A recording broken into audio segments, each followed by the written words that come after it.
Good morning, everyone. We might as well begin with a prayer.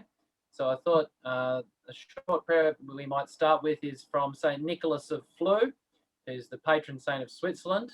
He was a married father of 10, and he is most famous for stopping a war by mediating between two sides before he disappeared into the life of a hermit. And he used to pray every day the following prayer. So we might begin. In the name of the Father, and the Son, and the Holy Spirit. Amen. My Lord and my God, take from me everything that distances me from you. My Lord and my God, give me everything that brings me closer to you. My Lord and my God, detach me from myself so that I may give my all to you. In the name of the Father, and of the Son, and of the Holy Spirit. Amen.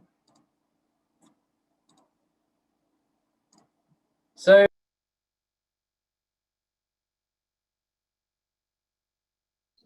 you're muted, Doctor. there we go. So my talk this morning is very much about science and religion and what it means to be reasonable. And it's based on my experience teaching in secondary schools and in upper primary schools for a number of years, mostly in secondary. And the attitude a lot of our students have towards the relationship between science and religion. So that image there comes from the internship from 2013. And it's based on the idea that perhaps a lot of our students have lost sight on what it actually means to be reasonable.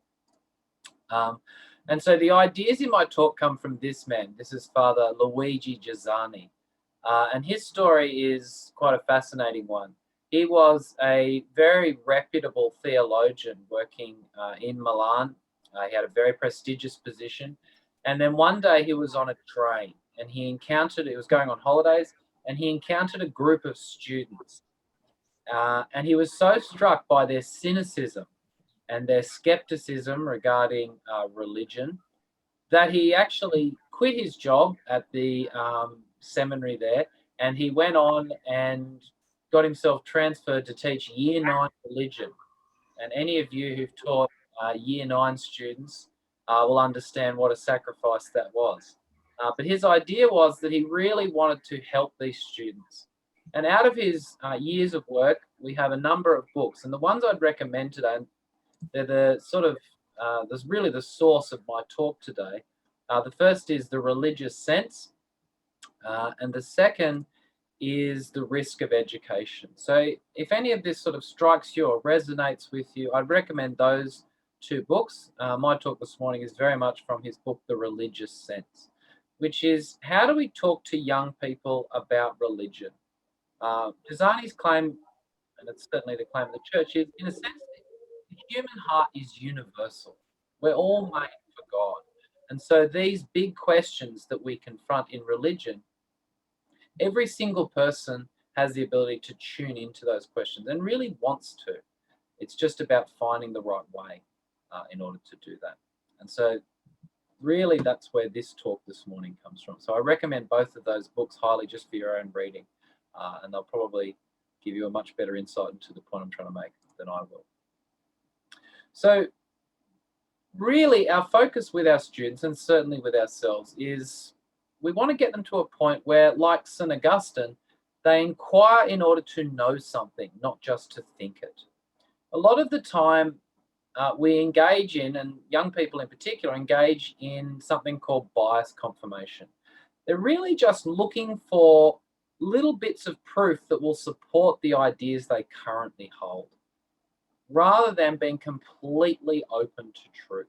And that's the distinction St. Augustine is making there. I want to know, not just to think something.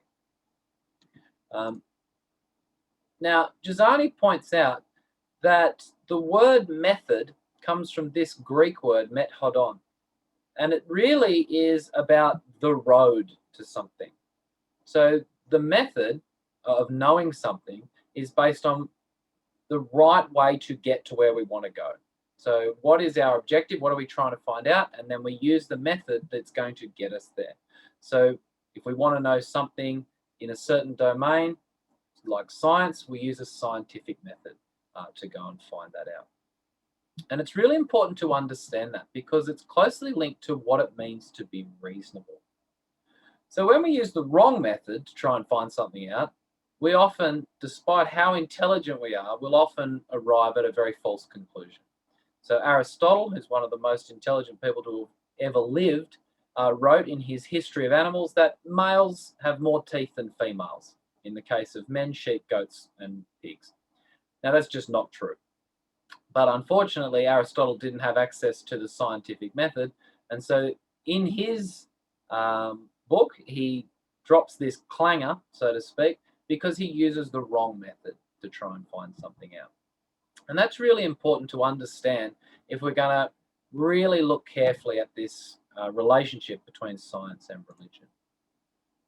So Giussani comes to this conclusion. To be reasonable is to use the proper method for the correct object. So it's the right method for the right goal. And I'll give you an example of what I mean. So we know that we have a diversity of procedures at our disposal. And we can use scientific, mathematical, we can use the methods of logic, and we can arrive at very important conclusions, which give us insights into reality. But we also know that we don't live our lives just using the scientific or the mathematical methodology. We also use other things like, for instance, intuition, perception, and testimony. So, for instance, I know without any shadow of doubt that my 4 children are precious. Now, I didn't use the scientific method to arrive at that conclusion. That would have been rather odd if I did that. In fact, that would have been unreasonable. Just as I might know, for instance, that the bus driver always drops me off at the right stop. I just use that I just use personal observation. I don't go and conduct a range of empirical tests on all the bus drivers in the region in order to determine whether or not I can actually trust my bus driver. So often our students who might claim, for instance, that they only believe in the scientific method, that's not really how they live their lives at all. They use intuition, perception, they use testimony of other people in order to know things. And so it's really important that when we have students, and we often find this in secondary, I've taught so many students who've told me things like, well, I just believe in science.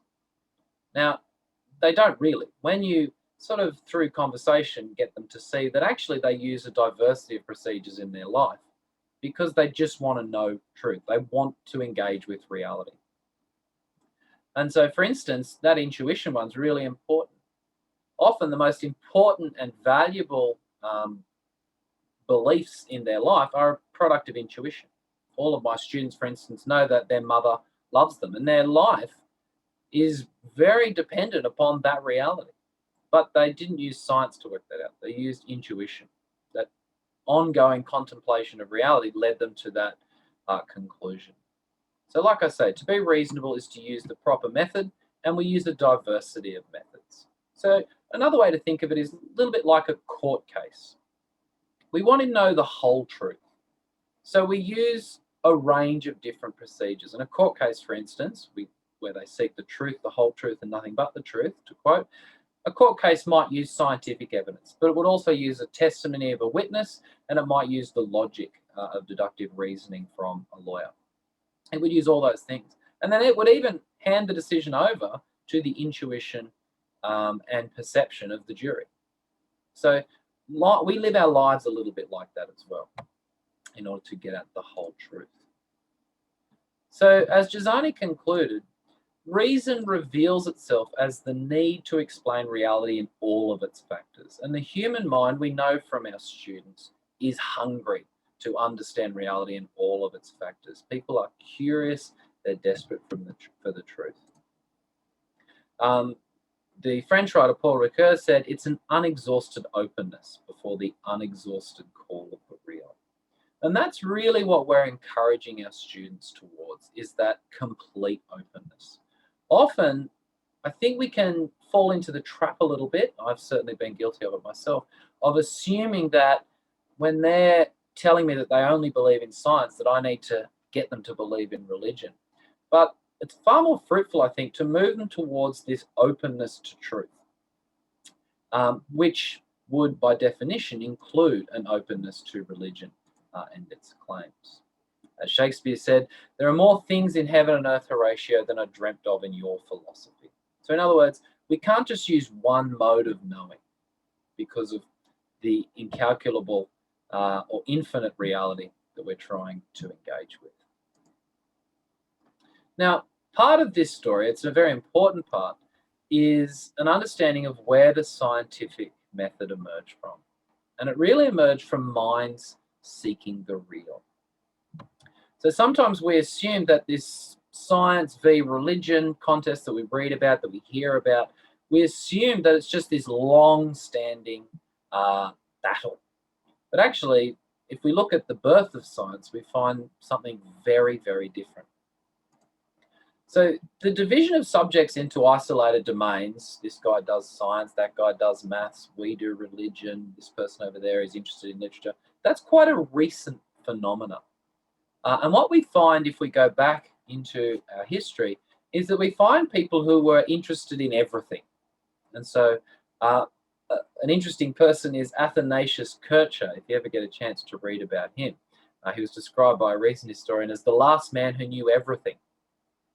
And that's part of a tradition of people being interested in all domains. It's only a very modern thing that people just pick one area, and that's their area. Now, like I say, this is part of a tradition of people who were seeking access to reality, to all of reality. They were open. They were like that quote from Augustus, seeking to know. And what we find with some of these people, like William of Auvergne, who was Bishop of Paris, and he was very famous because he read so widely, is that there's this desire to know with certitude. So William of Auvergne was famous for saying, don't just believe what's written by Aristotle or other people like that. Go out and prove it.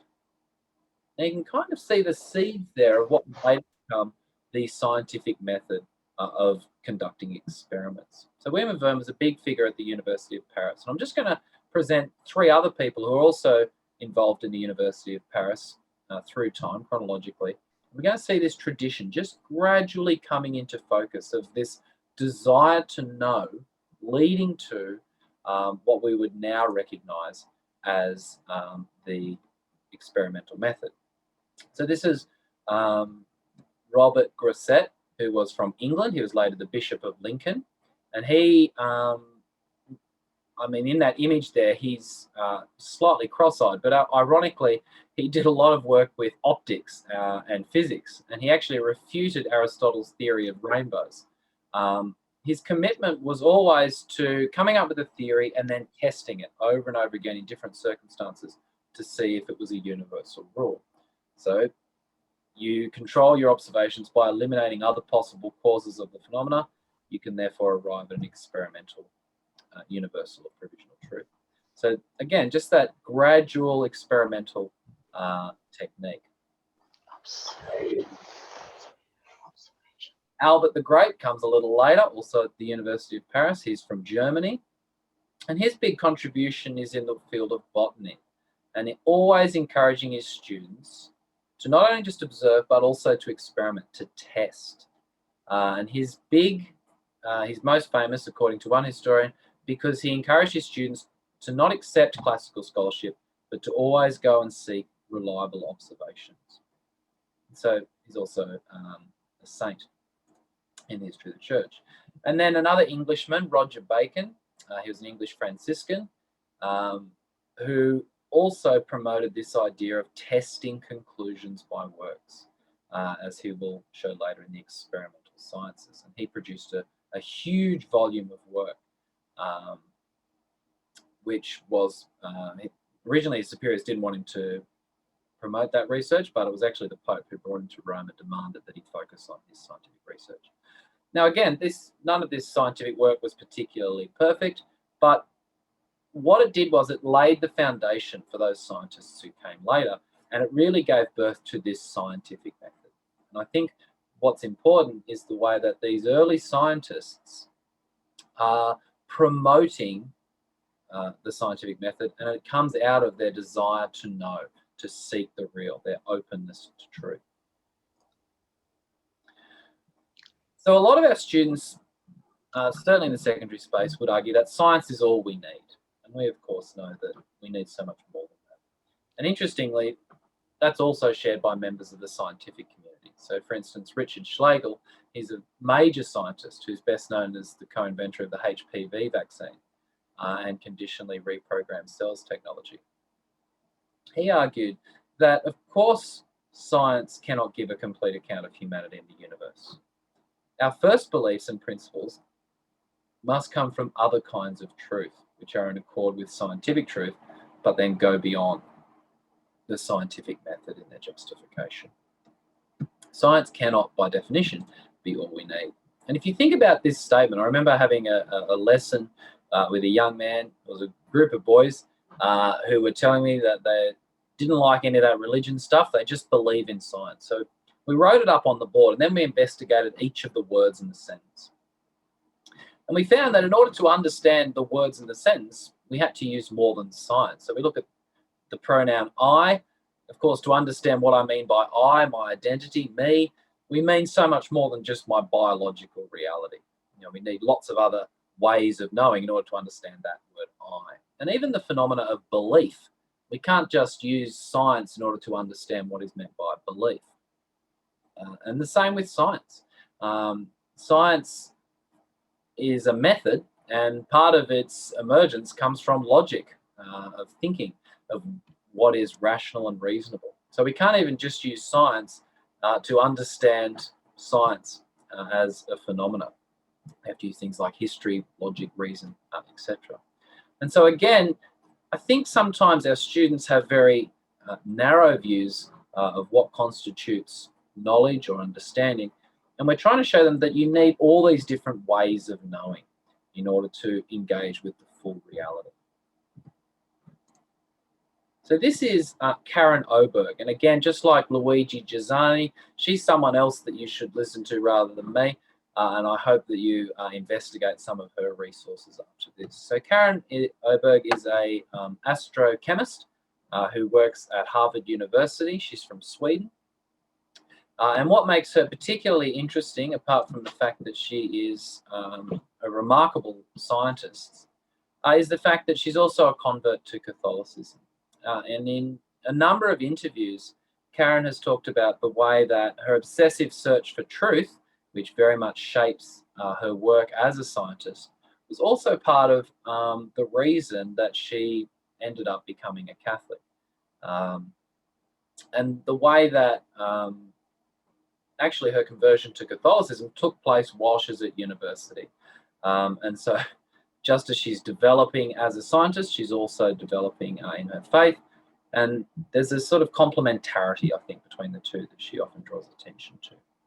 And I've got a couple of resources. I won't play them now, but you might just want to, you've all got access to these slides, you might want to just come and have a look at some of these. So this is a brief video she's released. It's 9 minutes, I think, with the Thomistic Institute, where they talk about the scientific method, its benefits and limitations. And if you've got some secondary students, that's it's definitely aimed at that kind of level. And this is a conversation she has. It's a little bit longer, but what's really interesting about this conversation is the way that she kind of teases out that relationship between science and faith, and she kind of gets to the edge of, well, this is what science can tell us, this is what faith can tell us, and where is that boundary between the two? They're not opposed, but they're also in what the biologist Stephen Gould used to call the non-overlapping magisteria. And so that's a really interesting conversation about that boundary between religion and science. There we go. So I think one way of understanding the relationship between science and religion is to look at this idea of science can tell us what is it. It's very good at giving us a detailed understanding of the material universe. But of course, as human beings, we don't end the conversation there. We also want to know, what does it mean? What is its value? And this is why we can't just operate from the domain of science. And this is where all of us, whether formally or informally, will always engage in some kind of religious thinking. It's a major point of Giussani's book, The Religious Sense. And so that search for meaning, for value, always leads us to go beyond scientific questions and ask questions that are philosophical and even ultimately religious. So we look for the purpose of things, value. What's its meaning in relation to us? How are we called to respond? The human heart will always kind of end up posing those questions as well. And that's why, as I said, we can't just have science. Now, let me phrase that again. In our modern society, you can kind of see a bit of tension around, well, how should we operate in relation to the world? So we see, for instance, there's this big focus within our culture of trusting your intuition. Believe in yourself is a phrase we often hear. And there's definitely something to that, like I showed in one of those earlier slides. The way we live our lives is often at that end of the spectrum where we have intuition and perception. And they're very valuable, and they lead us to some of the most important truths of our existence. But there's also this big thing in our culture of trust the science. So which is it? And for a lot of our young people, they're kind of torn, certainly in students that I've worked with. And the response, I think, from Giussani is, well, it's both. We're called to be reasonable. And to be reasonable means that when we're trying to find certain truths, scientific truths, we use scientific methodology. And when we're trying to find perhaps truths about relationships and things, we use intuition. We use perception. So I guess one of the things to think about is the way that this belief that it's science versus religion, that's not really an accurate picture of the whole story.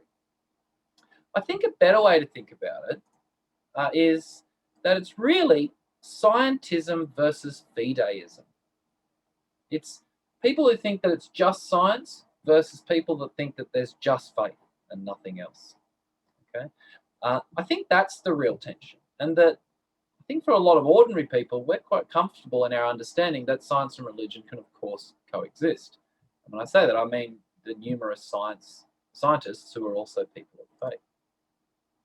So one of the things to really think about in this particular space is, what does fundamentalism look like? Because I think that's what we're dealing with here. The rise of fundamentalism, both scientific and religious, is a recent phenomenon. And I think that's actually, I guess, created a bit of a caricature, and people assume from that science and religion must be in opposition, when actually they're not. And I'll show you what I mean. So first of all, what is fundamentalism? Well, fundamentalism is where you say there's only one way of knowing. There's only one way of knowing, whether it's religious knowing or whether it's scientific knowing.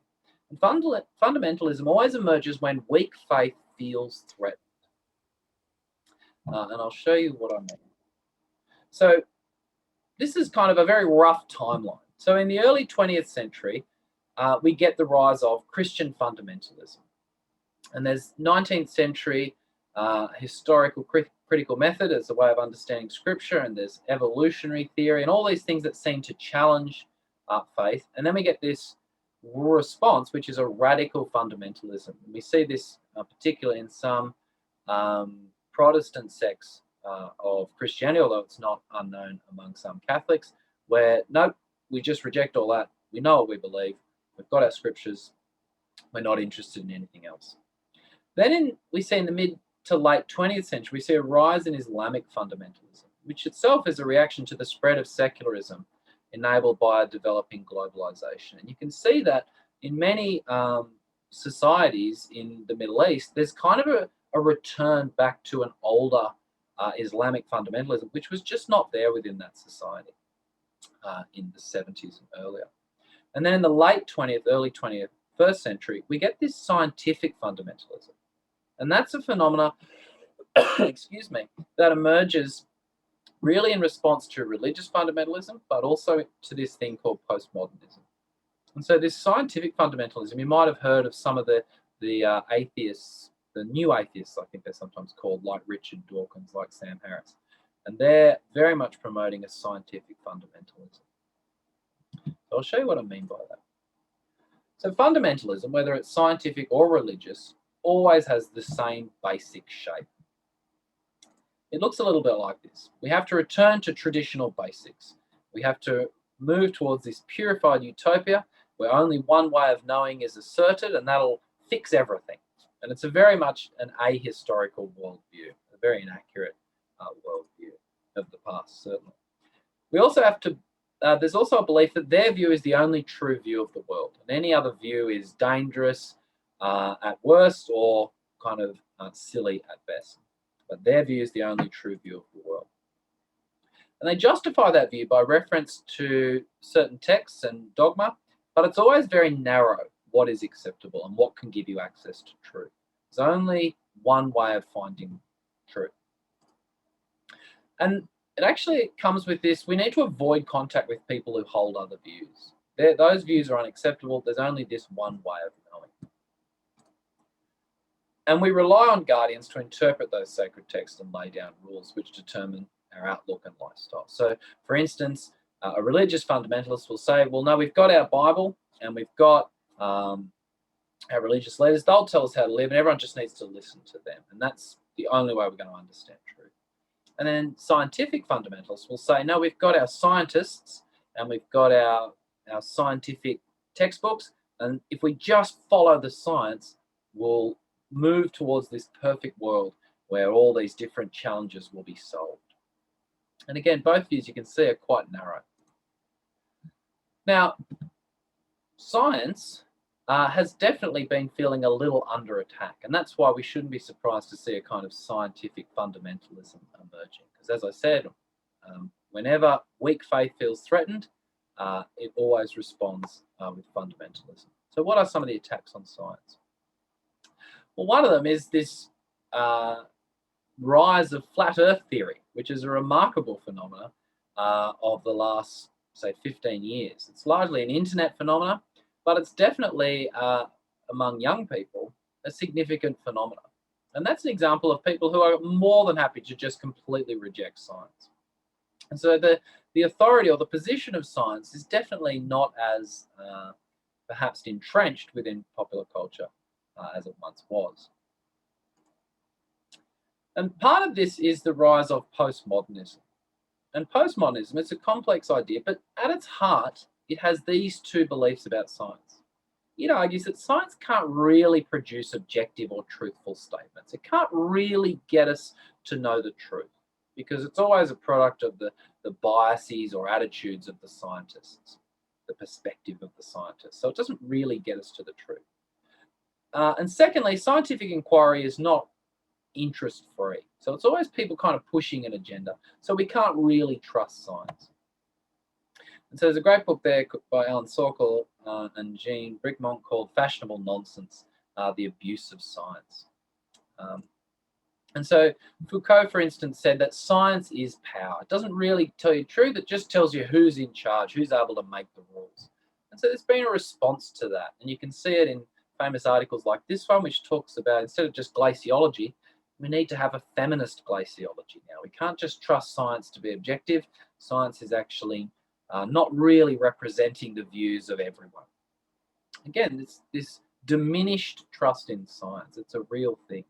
And interestingly, in New South Wales, in our science syllabus, they now talk about pseudoscience, which is exactly what we're looking at here. So it's a real phenomenon. I just want to play you a brief clip. These are some young people in South Africa who are rejecting science as basically a type of racism. So I'll just play this very brief clip so you get a sense of what I'm talking about. How do we even start to decolonize science? Because science is true, because it is science. And, what can you do? And my response to that was, if I personally were committed to enforcing decolonization, science as a whole is a product of Western modernity, and the whole thing should be scratched off. So if you want practical solutions to how to decolonize science, we'd have to restart science from, an African perspective, from our perspective, how we've experienced science. For instance, I had a place for all the science people is, there's a place in KZN, and they believe that through the magic, the black magic, they call it black magic, they call it witchcraft, others, that you are able to send a lightning to strike someone.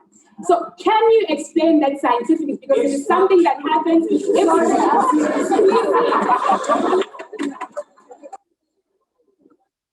So in that video, we get a really a strong sense of this tension between people who see science as just promoting injustice and people who argue that no, it's an objective way to understand reality.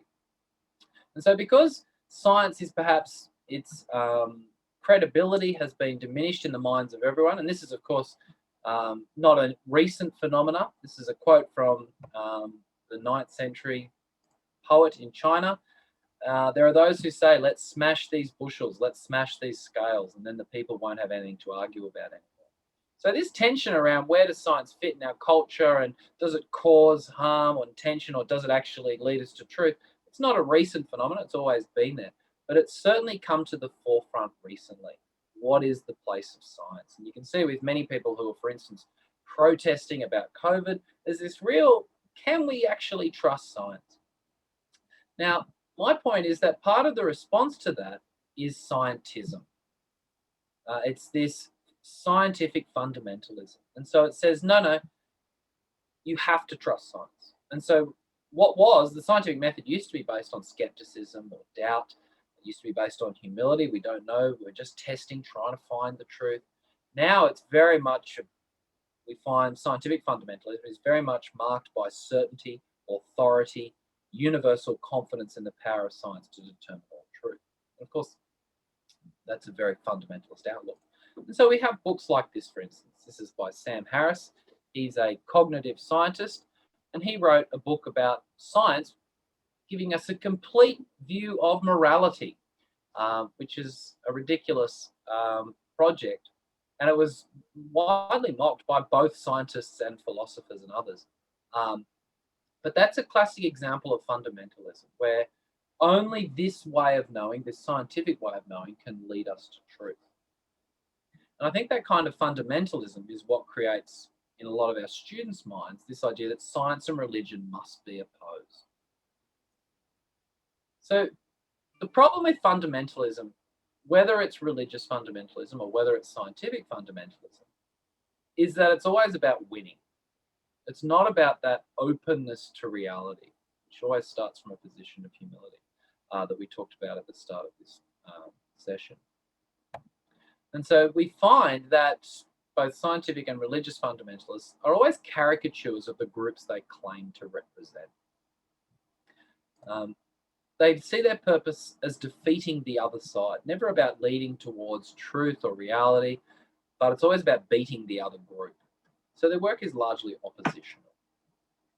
They come to look like a moral community, and they have their in-group, and then people who don't subscribe to their views, they're in the out-group and they get rejected. They're often terrified of complexity, and so they work in the area of crass oversimplification, and that's particularly evident in their understanding of history. And they contribute equally to the construction of this false dichotomy that suggests you have to pick a side. And I think that's particularly relevant in the lives of our young people. And ultimately, the effect is they undermine the contribution of science and religion, of faith and reason to the common good. They don't allow for people to be reasonable. And so I think for a lot of our young people, when we meet them in classes, certainly in late primary, early secondary, there's a sense that you have to choose, that you either have to be on the side of science or you have to be on the side of religion. When in reality, we have to be reasonable. And that means we have to be open to all of reality in its complexity. And that means that we use all the different methods of knowing. We never just pick one method of knowing, which is the mark of fundamentalism. This is a famous photo of Georges Lemaitre, who's the priest on the left, and Albert Einstein, the fellow on the right. And of course, Georges Lemaitre is a Belgian priest, and he's most famous for developing what is often called the theory of the Big Bang. And so he's a living embodiment, if you like, an often cited living embodiment of the compatibility of science and religion, because both are avenues towards truth. And as human beings, we never want to abandon one avenue towards truth, because we want all of reality. This is Francesco Severi, who was an Italian mathematician. And those jumbled letters up the top, this is Luigi Giussani's symbolic summary of Severi's life. So Severi said that he would always use his reason, that's R, to overcome a hurdle, to solve a particular problem. That's what that line, that I, is actually just a perpendicular hurdle. So his reason would kind of get him over this hurdle. Then he'd always find that once he'd kind of gotten this new insight, he'd solved this new problem, he'd get a glimpse into something mysterious, something that was bigger. And it'd always lead him on to the next challenge and the next challenge. But this absolute, this giant mystery kept eluding him. And as he said, step by step he proceeded, but all that he discovered was merely a function of the absolute, this tiny slither of reality that was just one part of the whole. And of course, that whole could never be overcome by cognitive means. He couldn't just reason his way towards complete truth. He could always just see a little slice of it. What makes Severi interesting is that he was one of the last people to speak with Einstein before he died. And in that conversation, Einstein made what I think is a really remarkable observation. He said, he who does not admit to the unfathomable mystery, that's that X Severi was talking about, he cannot even really be a scientist. Einstein's point was that you can't understand science in its full context unless you just see it as one avenue towards reality. That complete truth is bound up in mystery. It's bound up in the infinite. And if we think that just that one avenue, which studies the material universe, is going to lead us to complete truth, we won't even be engaging in that one method properly. We'll lose sight of its reality. And John Paul II, I think, coming at it from a religious perspective, he made some really interesting points about it as well. He said, science can purify religion from error and superstition, and religion can purify science from idolatry, from false absolutes. And those false absolutes are exactly what we're talking about with fundamentalism, that belief that this is the one way of knowing. And so they kind of need each other because, of course, both lead us towards truth. Each can draw the other into a wider world, a world in which both can flourish. And in many ways, that's what our work with young people is all about. In a sense, and this is, Giussani goes on about this in the religious sense, we're trying to free them from narrow and confined ways of engaging with reality. You know, my student who told me that I only believe in science, well, he's not really setting himself up for a life that is open to all of reality. In fact, he's closing himself off to some of the most valuable and meaningful parts of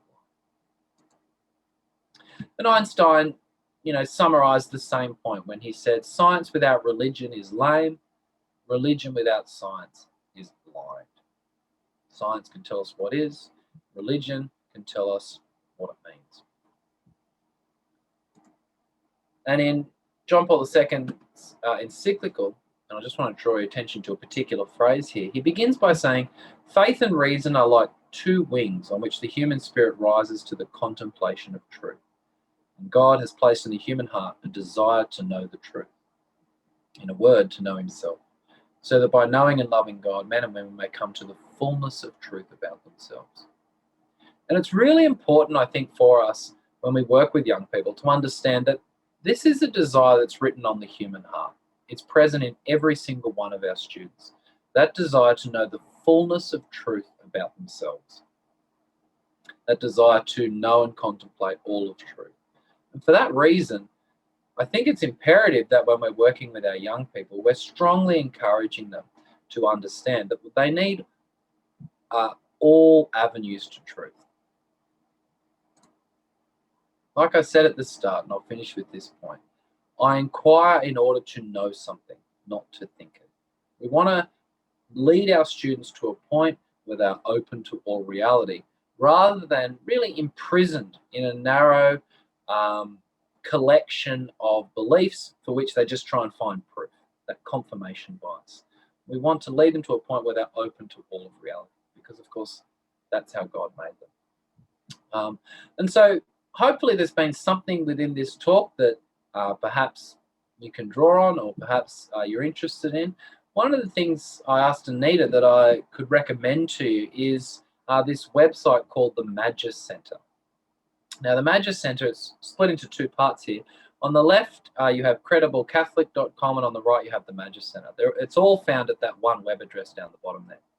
Now, it's run by Father Spitzer, who you can see. He's a Jesuit. And it's very much a website that talks about the relationship with science, reason, and faith.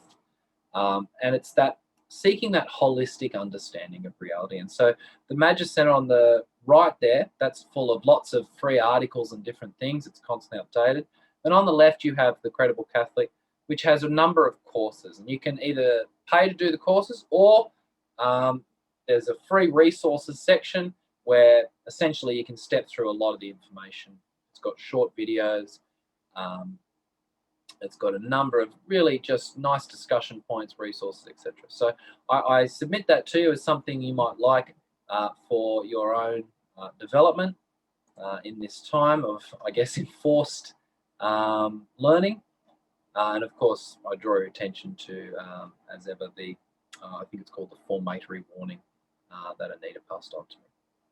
So without further ado, I'll leave it there, and I think we've got time for some questions or discussion. Excellent. All right, any question? You guys can unmute yourself, please. Hey, I'm trying to unmute myself. Here we go. Yes, Dr. Paul, full lot of information. Oh, I need a note. And thank you so much for sharing those. And the pictures are beautiful. Oh, good. The challenge is always answering the Big Bang. A lot of people don't even know it comes from a Catholic priest. That's number one. Secondly, how do you have in a short 15 minutes, I'm thinking about the high school scenario, which is really difficult, where they're really close to their mind, don't want to listen to you. They're just like, God, this is so unreal, this is old fashioned. How do you answer it in the very short terms? Like, is there maybe even lead them a really good website, that simple website for high school? I guess the Magis will be a good website too, I guess, isn't it? Yeah, and that's what the Magis website and some of those resources on crediblecatholic.com, that's precisely what they're about. I think one of the mistakes that I've definitely made as a teacher in those situations is I haven't given their question enough of a focus. And so, for instance, I get that question and I think of something off the top of my head, and it's not a particularly good response. It's a little bit glib, and I haven't really dealt with it. So I found that actually taking the time to say, that's a great question, I'm going to come back to that next week, and really give it that attention. I think they appreciate seeing the process you go through to answer it. You're recognizing and valuing the thing that they're challenged with. And I think you're able to develop a much more coherent response. A conversation I often have with the teachers with whom I work is that when our students challenge us with those kind of closed-minded questions, we tend to think that they're kind of attacking our viewpoint. But often, when we dig a little deeply, we realize that, oh no, this is just a young person who's struggling with that. And so Giussani talks about the way that the teenage years, well, let me make another point. Giussani says that the word crisis comes from, I think it's a Latin word that actually means to sift. And so that our young people, they're given this kind of this backpack of information when they're young, whether it's from parents, whether it's from schools, whatever. And the whole process of becoming an adult is that sifting, that working through. How does this all really fit together? And so I find that with a lot of my students, when they ask those confronting questions, even if they're quite rude about it, they might say, oh, this is all BS. And sometimes they don't even use the acronym, right? That's not just them being rude to me. That's actually them loudly sifting through, trying to work out. And often our role as a teacher is to just kind of propose a means of broadening their understanding to help them through that process. And so, like I say, the really valuable lesson I had with those students was when we wrote out that phrase on the board, and then we unpacked each word, and we tried to think of all the different domains of knowledge we'd need to understand the words science and believe and I. And it wasn't so much taking the student on, it was kind of getting the student to see, oh no, there's a lot more to reality than I was thinking. I think that method of kind of working with students and helping them sift, I've personally found that to be really valuable. Very good tip. So I guess, not try to answer it on the spot where we kind of become flutter and not sure, give the opportunity for us also to study more also, but also acknowledging the question is very important, isn't it? That's right. Thank you. All right, Sophia, we have a hands up. Sophia, you want to unmute yourself? You got to unmute yourself, Sophia, so you can ask the question. Yeah. And what you've just been, can you hear me? Yes. Yeah, what you've just been thinking about, children coming to you and saying, I don't believe that RE stuff. Now, I have one class with about 35 to 38, fourth, fifth and sixth class all in one. And I had that actually, one example stands out to me of one young boy in fifth class. They're getting quite mature and they are great thinkers. And so he said to me, I don't believe that RE stuff. And I was wondering if there were any tips that I could use. And he wanted to ask me in the midst of that 30 minutes that we have, he said, do you believe that? And I said, oh, with all my heart. But I couldn't give him or time enough to say. What I did say to him was that, well, I'm not here to make you believe. I said, I'm here to furnish you with some facts and some information so that as you get older, you can make your own decision based on fact, more or less. And I pray that was the right thing to have said. So anything that could be given for any more suggestions in that scenario of having a class of 35 to 38 children plus the time constraint. A prayer, I know, is the best thing to do, but also to have what can we do? What more can we do? Yeah. Yeah, look, I think you're absolutely right. First of all, it starts with prayer, doesn't it? Because it's ultimately the Holy Spirit who does all this. But one thing that I found really useful with my students, and I'm talking about, I worked from kind of stage 3 all the way to stage 6. And I think, John Paul II said that the family is the school of love.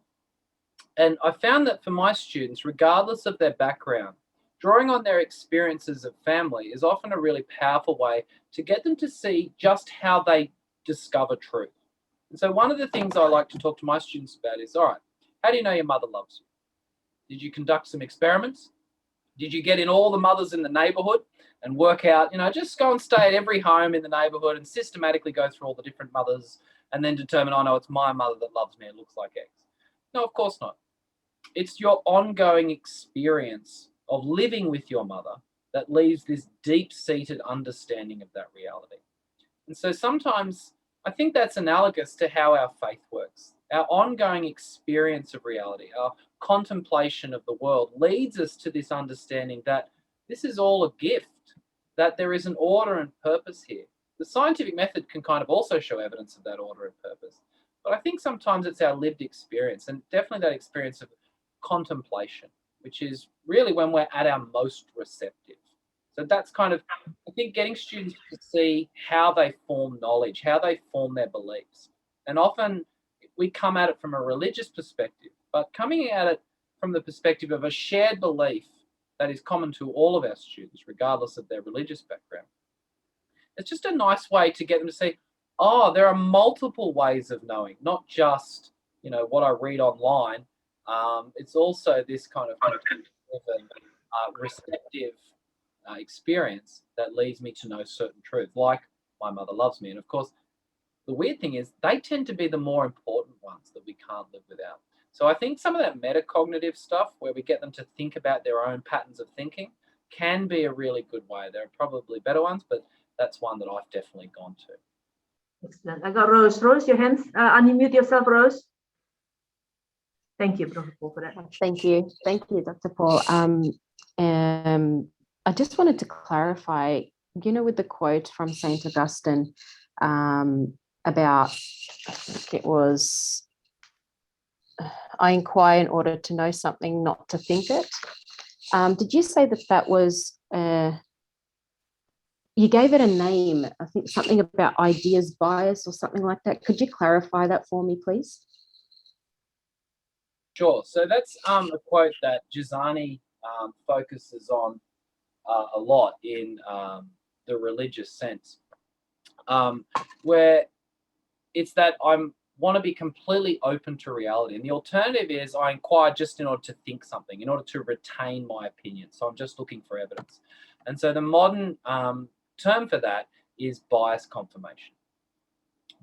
So for instance, they've done experiments where they get a group of smokers to investigate articles saying that smoking is dangerous. And then they get a group of non-smokers. And guess what? The smokers are really good at finding reasons not to listen to that article. They pick it apart. Whereas the smokers, who already agree with its conclusions, they didn't read it very closely at all. So that's kind of what bias confirmation looks like. And of course, we want to encourage our students to move towards complete truth. Thank you. That's excellent. There's another question on the chat saying, what about if a question about who made God? How do you answer that? Yeah, so again, it's a classic question that we tend to get from our students in all year groups. I find that question, and it's just that classic category mistake where we see God as just a really big person, and so he must be bound to the rules of the material world just like we are. And so I think once I like to do a kind of chain of being, or I look at, we sort of don't have time to do it in great detail, but I get my students to look at a picture of a rock. What can the rock do? I say, well, not much. It's just made of stuff and it sits there. All right, what can a tree do? It can do a bit more. It can grow and move towards the sun. Oh, that's interesting. It's also made of stuff like the rock, but it's more. Okay. Then we look at an animal. What can an animal do? Well, it can move around a lot. It can kind of vaguely make choices. It has a much bigger world, if you like.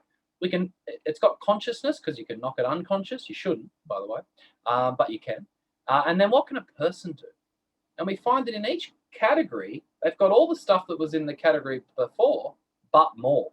And so then I said, well, now let's look at God, because we're made in the image and likeness of God. And God can do infinitely more. He is complete freedom. He is complete knowledge. We as human beings, we can reason and know. God knows everything. God is complete freedom. And so I think sometimes moving through those different categories, it just gives them a way of understanding the big picture stuff. I find as teachers, we're really good at zeroing in on concepts, but often with our students, we don't give them the big picture stuff. And so I find a structure like that really gets them to investigate the different categories. It just gives them a structure to work with when we answer questions like that. Excellent. What about if somebody come up to you and saying, oh, I don't believe in God, but I believe in the universe?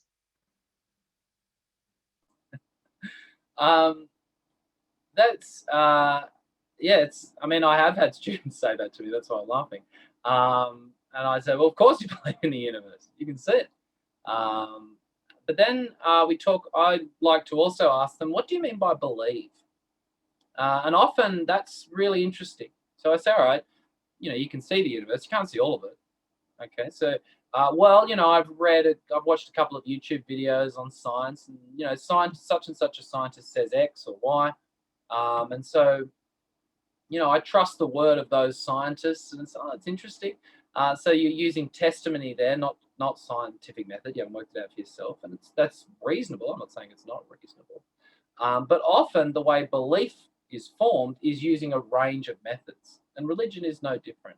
We use the testimony of eyewitnesses, the apostles in Scripture. We use intuition, prayer. We use a range of methods, and so I think we focus on this idea of the universe, but I find a more fruitful word in that sense is that word believe. Sorry, that's possibly not a very good answer, but it's the best I can do. Let's start somewhere. All right, there's a question that come on the chat. It says, did I get it, Dr. Paul? You said science is moral. Could you please explain it? Is it moralistic? Can you please explain a bit more? Science is moral? Science is moral. You just said it. Can I have a bit more information from that person? Okay, let's move on to the next one. Do you ever bring the mystery of the Catholic Church when you answer the question? Yeah, absolutely. So I think it starts, one of the problems we have is that when we talk about the church, we don't stress the mystery enough. And so if the church is presented as just another sociological institution, well, why should we believe its claims in the way that we do believe the claims of the church? Why does it have that place within the creed, for instance, one holy Catholic church? And so I do make a particular point with my students of stressing the mystery of the church, because if you don't, then it becomes a little bit tangential. It doesn't seem that necessary. Can't I just, the classic one for my students, I just believe in God in my own way. I don't really need religion. And that's if you think the church is just a human organization, then that's a pretty reasonable conclusion to come to. So I do think it's very important to stress the mystery of the church when we discuss it. Good one. Next one. How do you explain Genesis story over the versus the Darwin's theories?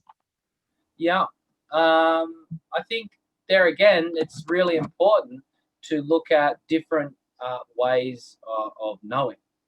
And so, for instance, one of the things I like to do is to, when I'm working with stage 4 classes, is talk about the film Cars. And I said, what's weird about Cars is that the cars all have petrol, right?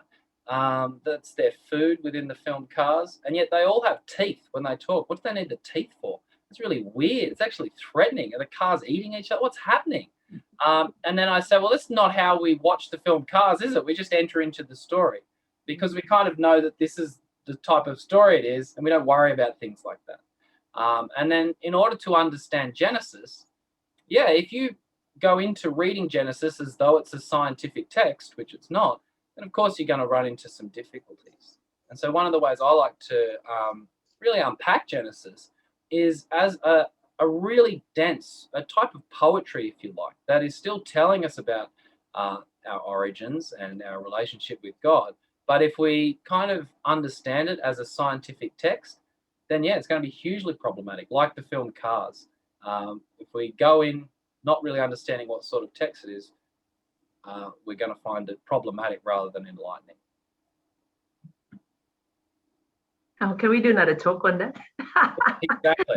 And I strongly encourage you to find a better speaker. But that's kind of the way I focus on it. I know, I've got to watch it. Excellent. All right. Yvonne, do you want to ask a question, or there is a question on the chat? No, sorry. Okay, there's another one. When you look at religion or faith in many sociological, rational ways, does it affect you when you pray, which is personal or? That's a great question. I like that one. No, it doesn't. I think, so obviously, God is real and our prayer is real. And so when you see sociological studies, unsurprisingly, they often show or reveal symptoms of that reality. But at the same time, they can't possibly show me that complete reality because often they are based on a category error. So they kind of understands, they kind of have a vending machine understanding of God, where of course God loves us personally. And so, I've seen one study that said, well, when we investigate all these people wrote down their prayer intention, and then, a certain percentage seemed to get their prayer intention and the others didn't. So, well, does that show you that prayer is real? Of course, that's a category mistake. That's not how prayer works. God's not a vending machine where we just type in the code and we get what we want. Believe me, I'd be dressed better if it was. Rather, God is personal and it's a personal relationship. God's always seeking our good. And so sometimes we might find, religious realities or spiritual realities kind of reflected in some of those studies, but generally we know that's not the right method to reach that objective. And so that's why they can